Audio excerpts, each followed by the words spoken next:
நற்செய்தி வாசகம். மத்திய எழுதிய நற்செய்தி 19ஆம் அதிகாரம். ஆண்டவரின் உயிருள்ள வார்த்தைகள் 13-15 முடிய.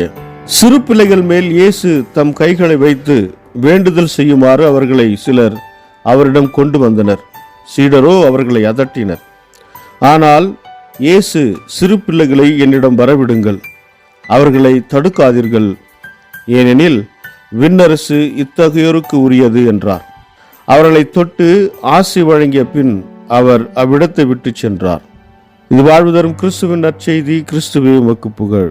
ಮತ್ತಾಯ ಅಧ್ಯಾಯ 19 ವಚನ 13-15 ಬಳಿಕ ಜನರು ಯೇಸುವಿನ ಬಳಿಗೆ ಬಂದು ತಮ್ಮ ಚಿಕ್ಕ ಮಕ್ಕಳನ್ನು ತಂದು ಅವರಿಗಾಗಿ ಪ್ರಾರ್ಥಿಸಬೇಕೆಂದು ಆತನನ್ನು ಬೇಡಿಕೊಂಡರು.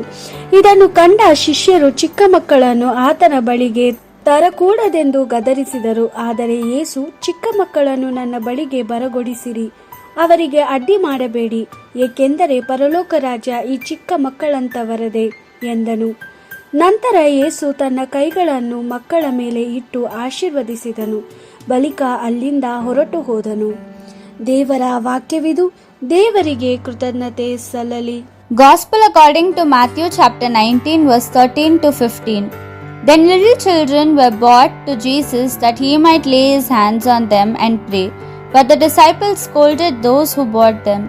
Jesus then said, "Let them be, do not stop the little children from coming to me, for the kingdom of heaven belongs to such as these." So Jesus laid his hands on them and went his way. The Gospel of the Lord. Praise to you, Lord Jesus Christ.